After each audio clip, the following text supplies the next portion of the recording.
Over the next 2 Sundays, Jim O'Hagan will be revealing some interesting details from the life of the artist Sir John Lavery.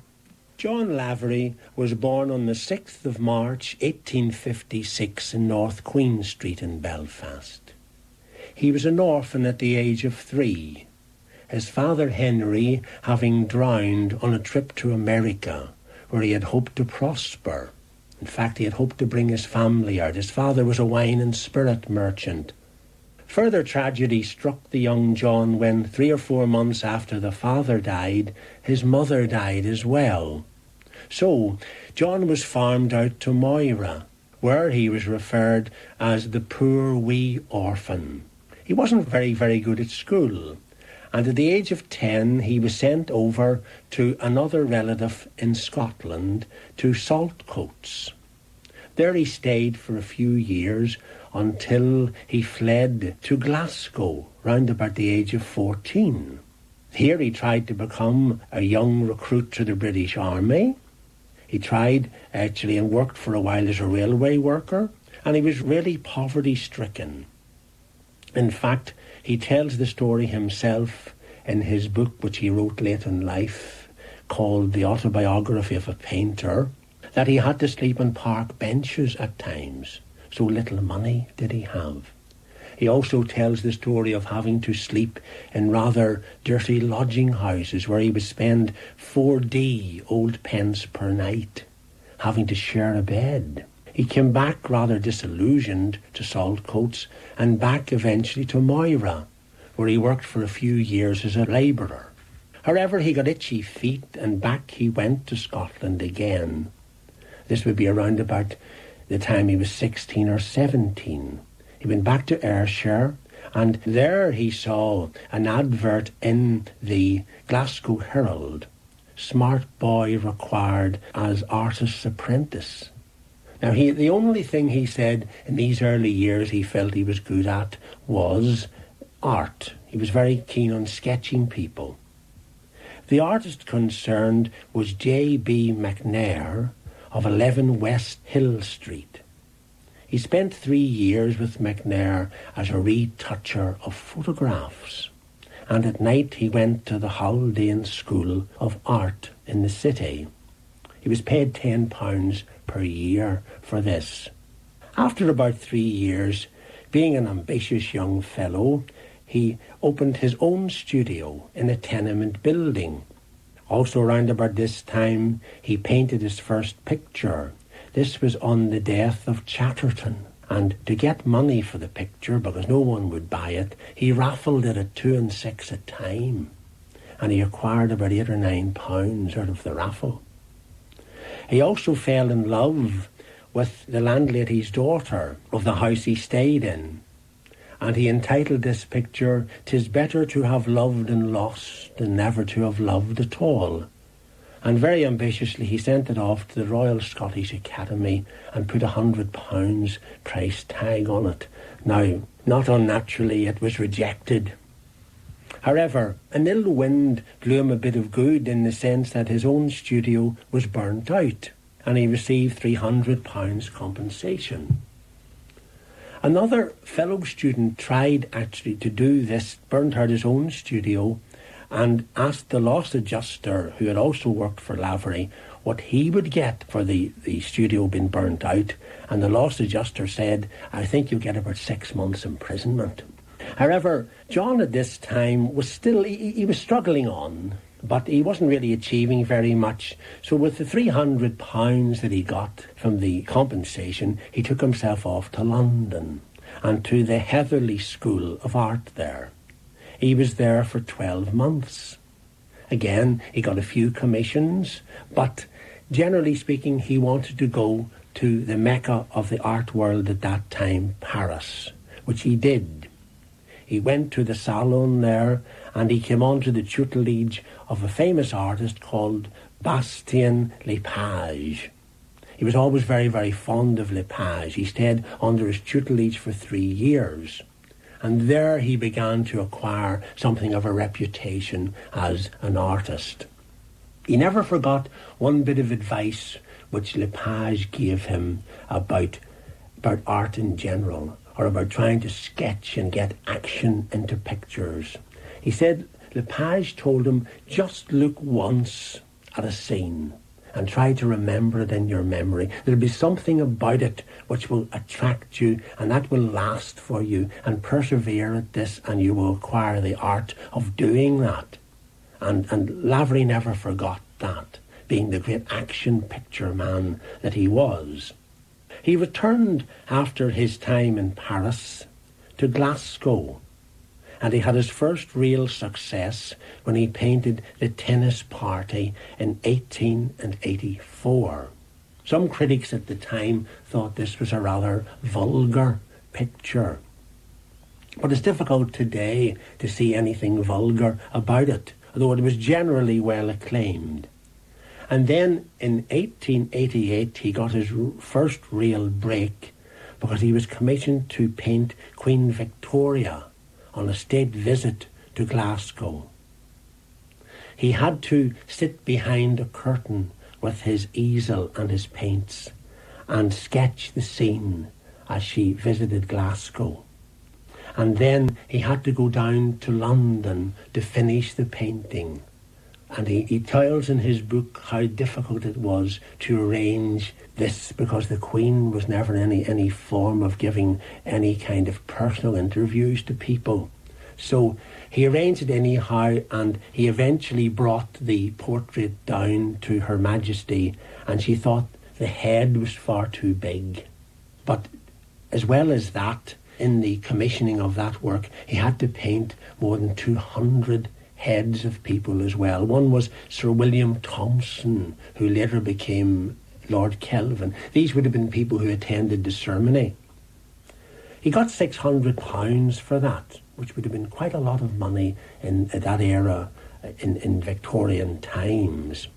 And whilst on that visit down to London, finishing the picture, he met a young girl called Kathleen MacDermott, who he saw one day selling flowers in Regent Street. He went over to her and asked her could he arrange to paint her picture, and a romance blossomed between them. She became his wife, and they had one daughter called Eileen. But sadly, Kathleen died within about a year of their marriage. So there he was, around about the year 1891, a widower. He went back to Glasgow, and at this time again he became quite famous as being a member of the Glasgow School of Art. Other well-known painters in this school were Joseph Crawhall and James Guthrie, whose paintings today command quite a bit of money. His reputation grew. He travelled through Europe. Strangely enough, he didn't really like Rome for all its architectural and art treasures. And whilst he was in Germany, he met a young girl called Mary Orras. And Mary Orras became his model for quite a number of his well-known pictures. There was Lady in Red, Lady in Black, Lady in Green, and Spring, several of them. And then he also, at this time, he met the famous American John McNeill Whistler. They both had a mutual admiration for each other, and the both of them founded a body called the International Society of Sculptors, Painters and Gravers, because the Royal Academy at the time was not recognising them. They'd got fed up submitting pictures to the Royal Academy, and they felt it was a kind of a snooty organisation that didn't want to know about them, their style. Perhaps it was the fact that Whistler was such an impressionistic painter at the time. There's a lovely story told of Whistler submitting a picture to the Royal Scottish Academy, and he put up 500 guineas price tag. It was a picture of Thomas Carlyle, the famous historian. Now the Scottish Academy wanted the picture, Walter, but they thought it was too dear. So they asked Whistler, would he not reduce the price? And Whistler wired back, and he upped the price to 1,000 guineas, and he said, "Dinna you hear the bagpipes?"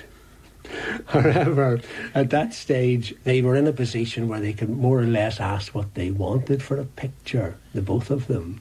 A very hard life being an artist, but obviously perseverance paid off then. Very, very much so, Walter. He talked at one stage where he had given up nearly everything in the pursuance of his art.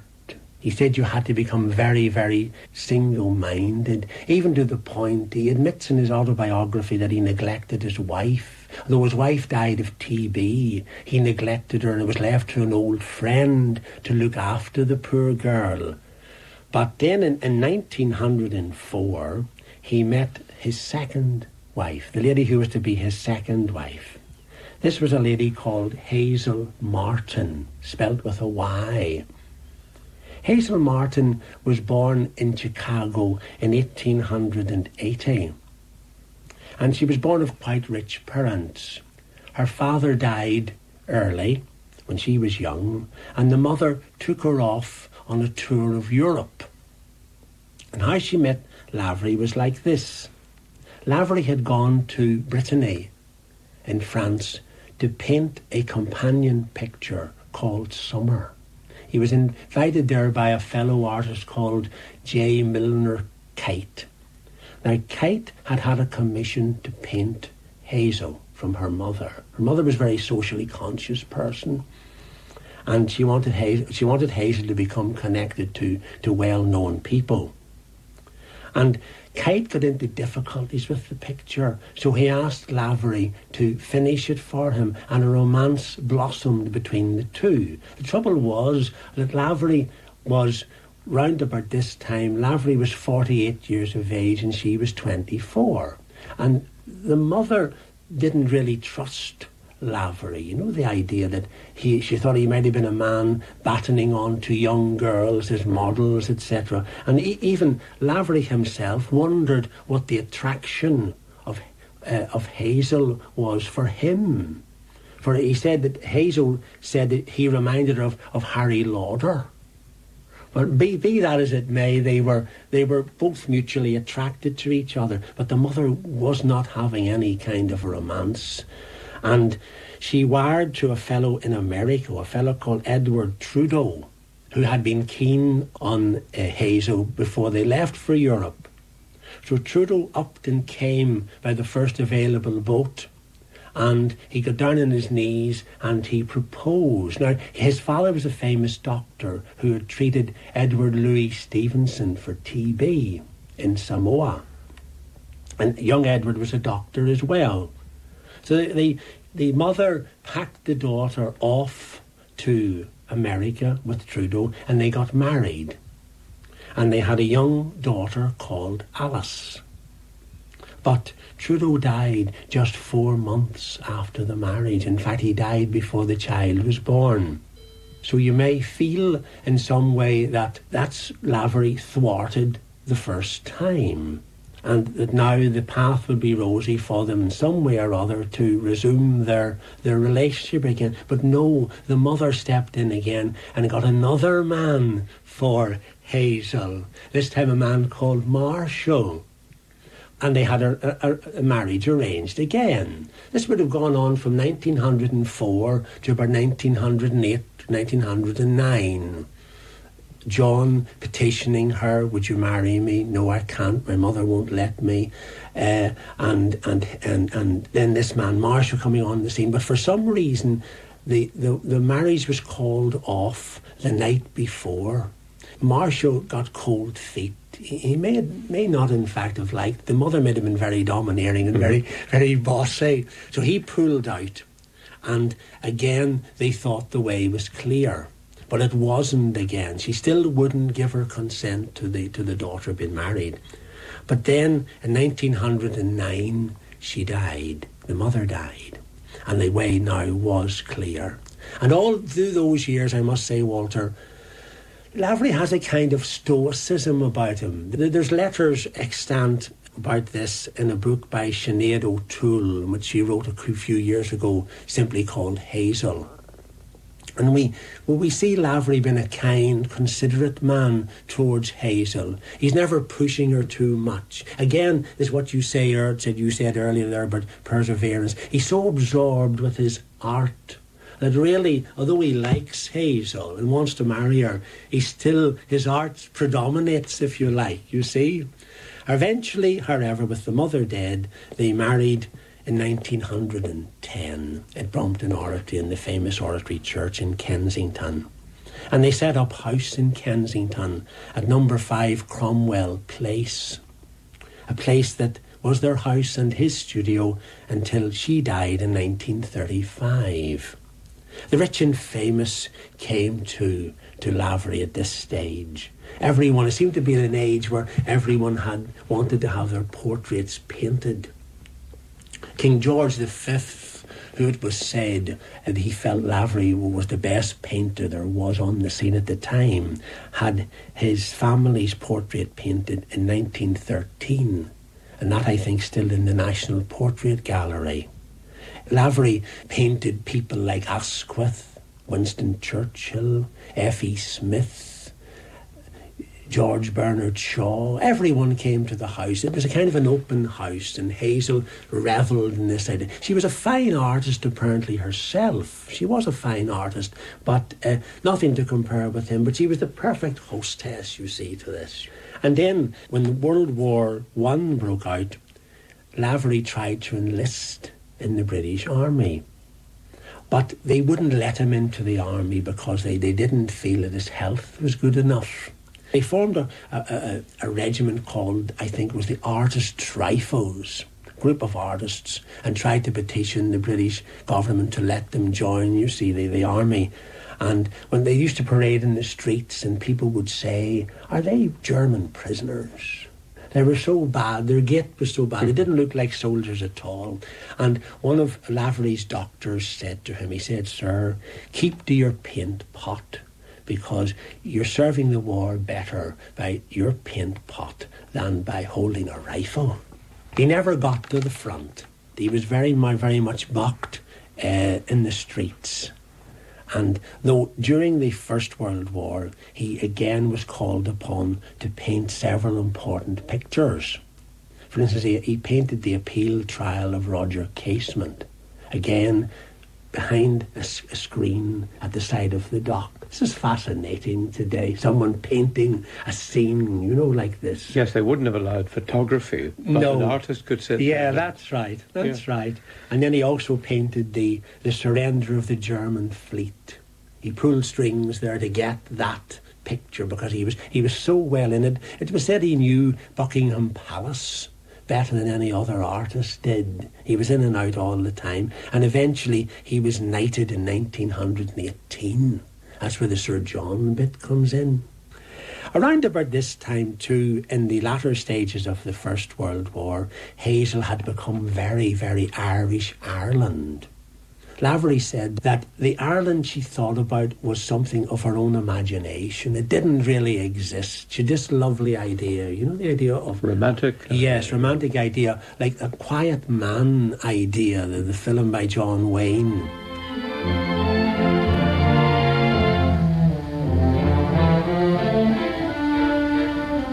He stood in a beautiful mansion, surrounded by riches untold. He gazed at the beautiful picture that hung in a frame of gold. 'Twas a picture of a lady, so beautiful, young and fair. To the beautiful lifelike features, he murmured in sad despair.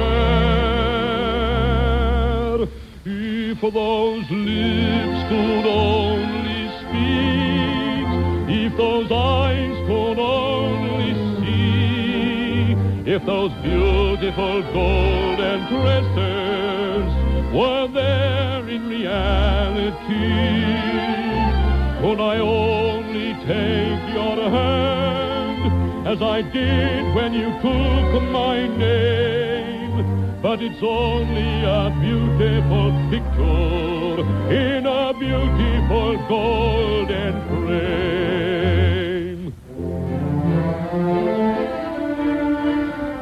He sat there and gazed at the painting, then slumbered, forgetting all pain. And there in that mansion in fancy, she stood by his side again. Then his lips, they softly murmured the name of his once sweet bride. When his eyes fixed on the picture, he woke from his dream and cried, if those lips could only speak, if those eyes could only see, if those beautiful golden tresses were there in reality, could I only take your hand as I did when you took my name? But it's only a beautiful picture in a beautiful golden frame. Peter Dawson, and before him, Jim O'Hagan, who'll be here again next week with more from the life of Sir John Lavery. Well, music all the way now, up to 5 o'clock today. Roy Irvine is here. Roy, good afternoon to you. Good afternoon, Walt.